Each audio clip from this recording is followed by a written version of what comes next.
Hi, cats. I don't know if anyone has been keeping up with the Micah and Huxley Stauffer situation. Micah and her husband James adopted a little boy from China who has disabilities, including, for sure, he had a stroke in utero, but she doctor shopped and got him an autism diagnosis. So we really don't know if he has autism. I know he does have some of the characteristics, but I mean, he just has normal tantrums as opposed to autistic meltdowns. He signs really well. He makes good eye contact. He bonded quickly with James Stauffer especially, and then eventually with Micah. I was adopted. I was also diagnosed with level 1 autism, which was called Asperger's in the last DSM. Now it's been subsumed into the autism spectrum, so we're all autistic now. She ended up rehoming, that's what she called it. She ended up rehoming Huxley after 2 years, after using him for content for her channel and having people buy these puzzle pieces for a certain amount of money. She got other people to fund her adoption, even though they are wealthy from their YouTube channel. He actually made their channel grow a lot. So Huxley is like a proxy huckster for these people. Other moms and other parents of kids with disabilities don't feel the need to do that, especially because Huxley was making so much progress. It just didn't make any sense. And there are some conspiracy theories going around about this. Like maybe she expected him to die since he didn't.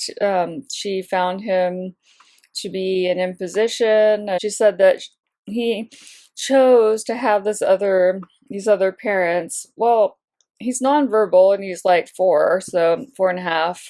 So he probably just got excited to see these people because kids get excited in a lot of circumstances. Like if they go to Disneyland, it doesn't mean they want to live there, for example. I would want to I live grew up in a there. really chaotic household that was not conducive to raising a child with so many sensory difficulties and so many of the special needs that I had.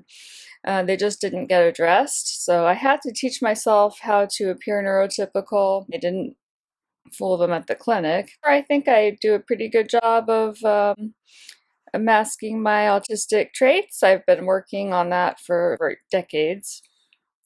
A lot of parents of special needs kids right now are really upset. She also seemed to have a preference for her biological kids, inviting them to hang out on the bed at night with her and James, and watching TV while Huxley went to bed at 7:30 and had to hear laughing and talking in the other room, and Huxley's room was not decorated. And I understand that he was sort of taking things apart, but they need some kind of stimulation, like a mobile. When he was dysregulated, he wanted his arm squeezed. I'm not going to say she has NPD because I'm not a doctor, and if I were, I couldn't diagnose from afar. She's displaying some narcissistic traits because that has nothing to do with diagnosis. It's just a personality trait or a behavior. But it's pretty appalling. I just don't really get why she would say, he's not returnable, he's my son through and through, and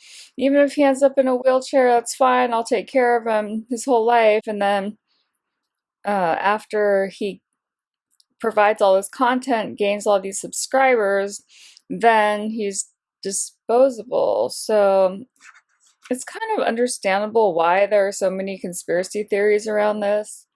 Please, you guys, don't put down other animals because you think that raises up human beings or what. I know the word rehoming is usually heard in the world of pet adoption. Say she's an awful person for what she's doing. Animals are awesome, and a lot of us as autistics get along better with other animals besides human beings. The animals didn't do anything to us, so I don't think we should get indignant on behalf of adopted autistic people. I mean, like me, my cats are my life. I have cats everywhere.